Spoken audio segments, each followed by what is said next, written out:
ಆಕಾಶವಾಣಿ ಪ್ರದೇಶ ಸಮಾಚಾರ ಓದುತ್ತಿರುವವರು ಆರತಿ ದೇವಶಿಖಾಮಣಿ. ಮುಖ್ಯಾಂಶಗಳು. ಉತ್ತರ ಕನ್ನಡ ಜಿಲ್ಲೆ ಯಲ್ಲಾಪುರದಲ್ಲಿ ಹಿಂದುಳಿದ ವರ್ಗಗಳ ವಸತಿ ನಿಲಯ ಸ್ಥಾಪನೆಗೆ ಮುಂದಿನ ಆಯವ್ಯಯದಲ್ಲಿ ಪ್ರಾವಧಾನ. ಹೊಸ ಆರೋಗ್ಯ ಕೇಂದ್ರಗಳ ಸ್ಥಾಪನೆಗೆ ಆರೋಗ್ಯ ಇಲಾಖೆಯಿಂದ ಪರಿಶೀಲನಾ ಸಮಿತಿ ರಚನೆ. ರಾಜ್ಯದಲ್ಲಿ 1517 ಹೊಸ ನ್ಯಾಯಬೆಲೆ ಅಂಗಡಿಗಳನ್ನು ತೆರೆಯಲು ಆಹಾರ ಮತ್ತು ನಾಗರಿಕ ಸರಬರಾಜು ಇಲಾಖೆ ಸಿದ್ಧತೆ.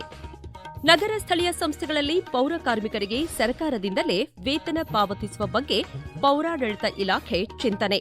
ಈಗ ವಾರ್ತೆಗಳ ವಿವರ. ಉತ್ತರ ಕನ್ನಡ ಜಿಲ್ಲೆಯ ಯಲ್ಲಾಪುರದಲ್ಲಿ ವಸತಿ ನಿಲಯ ನಿರ್ಮಿಸುವ ಬಗ್ಗೆ ಮುಂದಿನ ಆಯವ್ಯಯದಲ್ಲಿ ತೀರ್ಮಾನಿಸಲಾಗುವುದು ಎಂದು ಮುಖ್ಯಮಂತ್ರಿ ಸಿದ್ದರಾಮಯ್ಯ ತಿಳಿಸಿದ್ದಾರೆ. ವಿಧಾನ ಪರಿಷತ್ತಿನ ಕಲಾಪದ ವೇಳೆ ಪರಿಷತ್ ಸದಸ್ಯ ಶಾಂತಾರಾಂ ಬುಡ್ನಸಿದ್ದಿ ಅವರ ಚುಕ್ಕೆ ಗುರುತಿನ ಪ್ರಶ್ನೆಗೆ ಉತ್ತರಿಸಿದ ಅವರು, ಉತ್ತರ ಕನ್ನಡ ಜಿಲ್ಲೆಯ ಯಲ್ಲಾಪುರ ಭಾಗದ ಹಿಂದುಳಿದ ಮತ್ತು ಪರಿಶಿಷ್ಟ ವರ್ಗಕ್ಕೆ ಸೇರಿದ ವಿವಿಧ ಸಮುದಾಯದ ವಿದ್ಯಾರ್ಥಿಗಳ ಶಿಕ್ಷಣಕ್ಕೆ ನೆರವಾಗುವಂತೆ ಯಲ್ಲಾಪುರದಲ್ಲಿ ವಸತಿ ನಿಲಯ ನಿರ್ಮಿಸಲು ಮುಂದಿನ ಆಯವ್ಯಯದಲ್ಲಿ ಪ್ರಾವಧಾನ ಕಲ್ಪಿಸಲಾಗುವುದು ಎಂದರು. ಕಬ್ಬು ಬೆಳೆಗಾರರು ಸೇರಿದಂತೆ ರೈತರ ಎಲ್ಲ ಸಮಸ್ಯೆಗಳನ್ನು ಬಗೆಹರಿಸಲು ಸರ್ಕಾರ ಈಗಾಗಲೇ ಹಲವು ಕ್ರಮಗಳನ್ನು ಕೈಗೊಂಡಿದ್ದು, ರೈತರ ಎಲ್ಲ ಬೇಡಿಕೆಗಳನ್ನು ಪರಿಶೀಲಿಸಿ ಪರಿಹರಿಸಲಾಗುವುದು ಎಂದು ಮುಖ್ಯಮಂತ್ರಿ ಸಿದ್ದರಾಮಯ್ಯ ಭರವಸೆ ನೀಡಿದ್ದಾರೆ. ಬೆಳಗಾವಿಯ ಸುವರ್ಣಸೌಧದಲ್ಲಿ ವಿವಿಧ ರೈತ ಸಂಘಟನೆಗಳ ಪ್ರತಿನಿಧಿಗಳೊಂದಿಗೆ ನಡೆಸಿದ ಸಭೆಯಲ್ಲಿ ಮಾತನಾಡಿದ ಅವರು, ಪ್ರತಿ ಲೀಟರ್ ಹಾಲಿಗೆ ₹5 ಪ್ರೋತ್ಸಾಹಧನ ನೀಡಲಾಗುತ್ತಿದೆ. ಭೂ ಸುಧಾರಣಾ ಕಾಯ್ದೆಗೆ ಹಿಂದಿನ ಸರ್ಕಾರ ಮಾಡಿರುವ ತಿದ್ದುಪಡಿಗಳನ್ನು ಹಿಂತೆಗೆದುಕೊಳ್ಳಲು ಕ್ರಮ ಕೈಗೊಳ್ಳಲಾಗುವುದು ಎಂದರು. ಪೊಲೀಸ್ ಇಲಾಖೆಯ ವೃಂದ ಮತ್ತು ನೇಮಕಾತಿ ನಿಯಮಗಳಲ್ಲಿ ಪಿಎಸ್ಐ ಹುದ್ದೆಗೆ ಅನುಭವವುಳ್ಳ ಮತ್ತು ಯುವ ಅಧಿಕಾರಿಗಳನ್ನು ಪರಿಗಣಿಸಿ ನೇರ ನೇಮಕಾತಿ ಮತ್ತು ಮುಂಬಡ್ತಿಗೆ 70-30 ಅನುಪಾತವನ್ನು ನಿಗದಿಪಡಿಸಲಾಗಿದ್ದು, ಈ ಅನುಪಾತ ನಿಗದಿಯು ಇಲಾಖೆಯ ಕಾರ್ಯನಿರ್ವಹಣೆ ಮತ್ತು ಆಡಳಿತಕ್ಕೆ ಪೂರಕವಾಗಿರುತ್ತದೆ ಎಂದು ಗೃಹ ಖಾತೆ ಸಚಿವ ಡಾ ಜಿ. ಪರಮೇಶ್ವರ್ ಹೇಳಿದ್ದಾರೆ.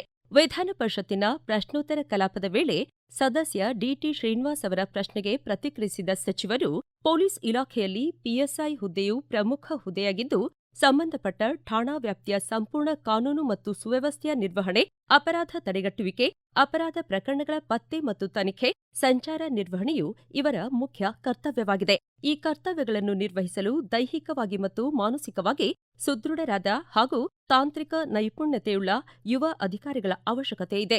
ಇತ್ತೀಚಿನ ದಿನಗಳಲ್ಲಿ ಅಪರಾಧ ಪ್ರಕರಣಗಳು ಹೆಚ್ಚಾಗಿ ತಾಂತ್ರಿಕತೆಯಿಂದ ಕೂಡಿದ್ದು, ಇಂತಹ ಪ್ರಕರಣಗಳ ಪತ್ತೆಗೆ ಹೆಚ್ಚಿನ ತಾಂತ್ರಿಕ ಜ್ಞಾನವುಳ್ಳ ಯುವಕರ ಅವಶ್ಯಕತೆ ಇದೆ ಎಂದರು. ಸಾರ್ವಜನಿಕರ ಹಿತದೃಷ್ಟಿಯಿಂದ ರಾಜ್ಯಾದ್ಯಂತ ಹೊಸದಾಗಿ ಪ್ರಾಥಮಿಕ ಆರೋಗ್ಯ ಕೇಂದ್ರ ಹಾಗೂ ಸಮುದಾಯ ಆರೋಗ್ಯ ಕೇಂದ್ರಗಳನ್ನು ಸ್ಥಾಪಿಸುವ ಕುರಿತು ರಾಷ್ಟ್ರೀಯ ಆರೋಗ್ಯ ನೀತಿ ಮಾನದಂಡಗಳನ್ವಯ ವೈಜ್ಞಾನಿಕವಾಗಿ ಅಧ್ಯಯನ ನಡೆಸಿ ವರದಿ ಸಲ್ಲಿಸಲು ಡಾ ಹಿಮಾಂಶು ಭೂಷಣ್ ಅವರ ನೇತೃತ್ವದಲ್ಲಿ ಸಮಿತಿ ರಚಿಸಲಾಗಿದೆ ಎಂದು ಆರೋಗ್ಯ ಮತ್ತು ಕುಟುಂಬ ಕಲ್ಯಾಣ ಖಾತೆ ಸಚಿವ ದಿನೇಶ್ ಗುಂಡೂರಾವ್ ಹೇಳಿದ್ದಾರೆ. ವಿಧಾನಸಭೆಯ ಪ್ರಶ್ನೋತ್ತರ ಕಲಾಪದ ವೇಳೆ ಶಿರ್ಹಟ್ಟಿ ಶಾಸಕ ಡಾ ಚಂದ್ರು ಲಮಾಣಿ ಅವರ ಚುಕ್ಕೆ ಗುರುತಿನ ಪ್ರಶ್ನೆಗೆ ಉತ್ತರಿಸಿದ ಸಚಿವರು, ಈ ಸಮಿತಿಯ ಮಾರ್ಗದರ್ಶನದಂತೆ ಮೊದಲ ಹಂತದಲ್ಲಿ ಕಲ್ಯಾಣ ಕರ್ನಾಟಕ ಪ್ರದೇಶ ವಿಭಾಗದಲ್ಲಿ ಆಸ್ಪತ್ರೆಗಳನ್ನು ಮಂಜೂರು ಮಾಡಲು ಅಥವಾ ಮೇಲ್ದರ್ಜೆಗೇರಿಸಲು ಕ್ರಮ ಕೈಗೊಳ್ಳಲಾಗಿದೆ. ಉಳಿದಂತೆ ಇದೇ ಸಮಿತಿಯ ವರದಿ ಆಧಾರದಲ್ಲಿ ಅಗತ್ಯವಿರುವ ಕಡೆಗಳಲ್ಲಿ ಆರೋಗ್ಯ ಕೇಂದ್ರಗಳನ್ನು ಸ್ಥಾಪಿಸಲು ಕ್ರಮ ವಹಿಸಲಾಗುವುದು. 2022ರ ಮಾರ್ಗಸೂಚಿಯನ್ವಯ ಗ್ರಾಮೀಣ ಪ್ರದೇಶದಲ್ಲಿ ಸಮುದಾಯ ಆರೋಗ್ಯ ಕೇಂದ್ರಗಳನ್ನು ಜನಸಂಖ್ಯೆ ಆಧಾರದ ಮೇಲೆ ಸ್ಥಾಪಿಸಲಾಗುತ್ತಿದೆ ಎಂದರು.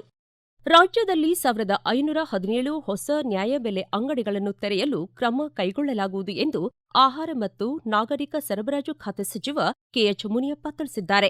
ವಿಧಾನಸಭೆಯಲ್ಲಿ ಪ್ರಶ್ನೋತ್ತರ ವೇಳೆ ಶಾಸಕ ಶರಣಗೌಡ ಕಂದಕೂರ್ ಪ್ರಶ್ನೆಗೆ ಉತ್ತರಿಸಿದ ಸಚಿವರು, ಕರ್ನಾಟಕ ಅಗತ್ಯ ವಸ್ತುಗಳ ಕಾಯ್ದೆಯಡಿ ಹೊಸ ನ್ಯಾಯಬೆಲೆ ಅಂಗಡಿಗಳ ಮಂಜೂರಾತಿಗೆ ಕ್ರಮ ಕೈಗೊಳ್ಳಲಾಗುತ್ತಿದೆ. 10% ಎಸ್ಸಿ/ಎಸ್ಟಿ ಜನಸಂಖ್ಯೆ ಇರುವ ಕಡೆಗಳಲ್ಲಿ ಆ ವರ್ಗದವರಿಗೆ ನ್ಯಾಯಬೆಲೆ ಅಂಗಡಿ ತೆರೆಯಲು ಅವಕಾಶ ಕಲ್ಪಿಸಲಾಗಿದೆ ಎಂದು ಮಾಹಿತಿ ನೀಡಿದರು.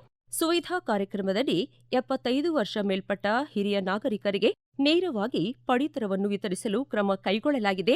ನ್ಯಾಯಬೆಲೆ ಅಂಗಡಿಯಿಂದ 3 ಕಿಲೋಮೀಟರ್ಗಿಂತ ದೂರ ಗ್ರಾಮವಿದ್ದರೆ ಉಪ ಕೇಂದ್ರಗಳ ಮೂಲಕ ಪಡಿತರ ವಿತರಿಸಲಾಗುವುದು. ತಾಂಡಾಗಳಲ್ಲಿ ನೇರವಾಗಿ ಪಡಿತರ ವಿತರಣೆಗೆ ಕ್ರಮ ಕೈಗೊಳ್ಳಲಾಗಿದೆ ಎಂದರು. ನಗರ ಸ್ಥಳೀಯ ಸಂಸ್ಥೆಗಳಲ್ಲಿನ ಪೌರ ಕಾರ್ಮಿಕರಿಗೆ ಸರ್ಕಾರದಿಂದಲೇ ವೇತನ ಪಾವತಿಸುವ ಕುರಿತು ಆರ್ಥಿಕ ಇಲಾಖೆಯೊಂದಿಗೆ ಚರ್ಚಿಸಿ ಸೂಕ್ತ ಕ್ರಮ ಕೈಗೊಳ್ಳಲಾಗುವುದು ಎಂದು ಪೌರಾಡಳಿತ ಮತ್ತು ಹಜ್ ಖಾತೆ ಸಚಿವ ರಹೀಂ ಖಾನ್ ತಿಳಿಸಿದ್ದಾರೆ. ವಿಧಾನಸಭೆಯಲ್ಲಿ ತೇರದಾಳ ಶಾಸಕ ಸಿದ್ದು ಸವದಿಯವರು ನಗರ ಸ್ಥಳೀಯ ಸಂಸ್ಥೆಗಳಿಗೆ ಸ್ವಚ್ಛತೆ, ರಸ್ತೆ, ಚರಂಡಿ, ಸೇತುವೆ ಮೊದಲಾದ ಕಾಮಗಾರಿಗಳಿಗೆ ಅನುದಾನದ ಅವಶ್ಯಕತೆ ಹೆಚ್ಚಾಗಿರುವ ಹಿನ್ನೆಲೆ ಪೌರ ಕಾರ್ಮಿಕರಿಗೆ ಸರಕಾರದಿಂದಲೇ ವೇತನ ಪಾವತಿಯಾಗಬೇಕು ಎಂದು ಒತ್ತಾಯಿಸಿದಾಗ ಸಚಿವರು ಉತ್ತರಿಸಿದರು. ಈಗ ಪ್ರಕಟಣೆ, ನಂತರ ಪ್ರದೇಶ ಸಮಾಚಾರ ಮುಂದುವರಿಯುವುದು.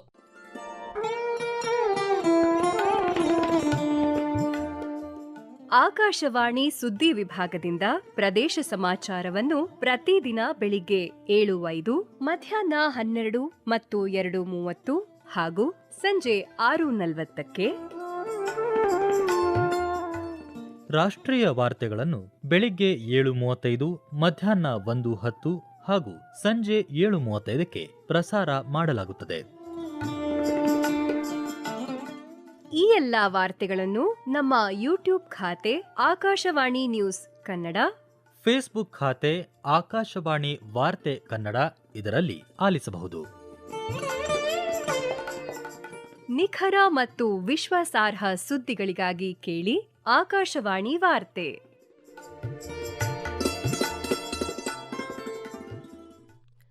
ಪ್ರದೇಶ ಸಮಾಚಾರ ಕೇಳುತ್ತಿದ್ದೀರಿ. ದೇವದುರ್ಗ ವಿಧಾನಸಭಾ ಕ್ಷೇತ್ರ ವ್ಯಾಪ್ತಿಯಲ್ಲಿನ ಅಮರಾಪುರ ಕ್ರಾಸ್ ಅಥವಾ ನವಿಲುಗುಡ್ಡ ಗ್ರಾಮಕ್ಕೆ ಪ್ರೌಢಶಾಲೆಯೊಂದನ್ನು ಮಂಜೂರು ಮಾಡುವುದಾಗಿ ಶಾಲಾ ಶಿಕ್ಷಣ ಮತ್ತು ಸಾಕ್ಷರತಾ ಇಲಾಖೆ ಸಚಿವ ಎಸ್. ಮಧು ಬಂಗಾರಪ್ಪ ತಿಳಿಸಿದ್ದಾರೆ.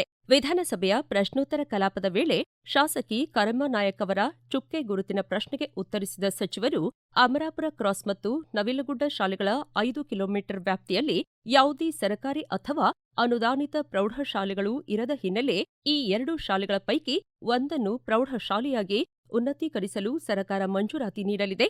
ಇದರಿಂದ ನವಿಲುಗುಡ್ಡ, ಬಾಗೂರು, ನೀಲವಂಜಿ, ಕರಡಿಗುಡ್ಡ, ಮಂಡಲಗುಡ್ಡ ಮತ್ತು ಹೇರುಂಡೆ ಶಾಲೆಗಳ ಮಕ್ಕಳಿಗೆ ಅನುಕೂಲವಾಗಲಿದೆ ಎಂದರು.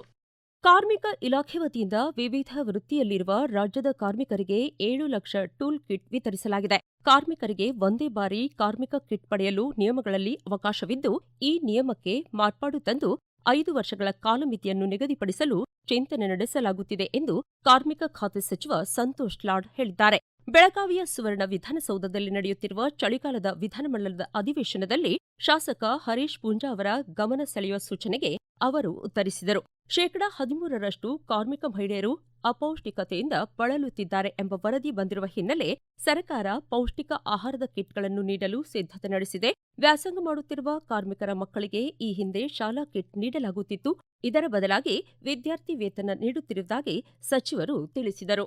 ಇದೇ ವೇಳೆ ರಾಣೆಬೆನ್ನೂರು ಇಎಸ್ಐ ಆಸ್ಪತ್ರೆಗೆ ಅಗತ್ಯವಿರುವ ವೈದ್ಯರನ್ನು ನೇಮಿಸುವುದಾಗಿ ಸಚಿವ ಸಂತೋಷ್ ಲಾಡ್ ಶಾಸಕ ಪ್ರಕಾಶ್ ಕೆ. ಕೋಳಿವಾಡ್ ಅವರ ಗಮನ ಸೆಳೆಯುವ ಪ್ರಶ್ನೆಗೆ ಉತ್ತರಿಸಿದರು.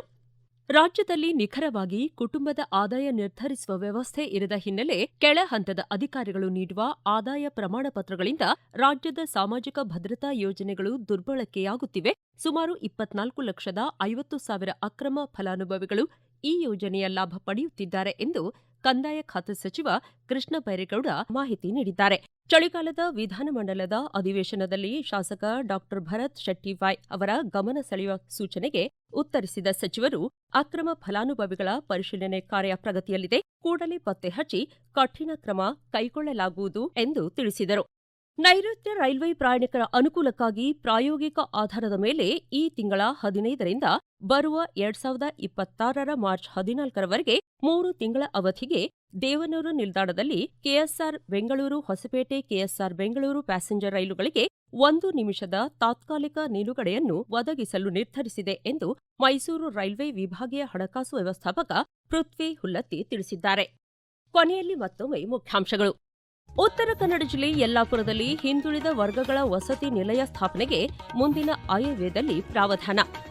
ಹೊಸ ಆರೋಗ್ಯ ಕೇಂದ್ರಗಳ ಸ್ಥಾಪನೆಗೆ ಆರೋಗ್ಯ ಇಲಾಖೆಯಿಂದ ಪರಿಶೀಲನಾ ಸಮಿತಿ ರಚನೆ. ರಾಜ್ಯದಲ್ಲಿ 1517 ಹೊಸ ನ್ಯಾಯಬೆಲೆ ಅಂಗಡಿಗಳನ್ನು ತೆರೆಯಲು ಆಹಾರ ಮತ್ತು ನಾಗರಿಕ ಸರಬರಾಜು ಇಲಾಖೆ ಸಿದ್ಧತೆ. ನಗರ ಸ್ಥಳೀಯ ಸಂಸ್ಥೆಗಳಲ್ಲಿ ಪೌರ ಕಾರ್ಮಿಕರಿಗೆ ಸರ್ಕಾರದಿಂದಲೇ ವೇತನ ಪಾವತಿಸುವ ಬಗ್ಗೆ ಪೌರಾಡಳಿತ ಇಲಾಖೆ ಚಿಂತನೆ. ಇಲ್ಲಿಗೆ ಪ್ರದೇಶ ಸಮಾಚಾರ ಮುಕ್ತಾಯವಾಯಿತು. ನಮ್ಮ ಮುಂದಿನ ರಾಷ್ಟ್ರೀಯ ವಾರ್ತಾ ಪ್ರಸಾರ 7:35 ನಿಮಿಷಕ್ಕೆ.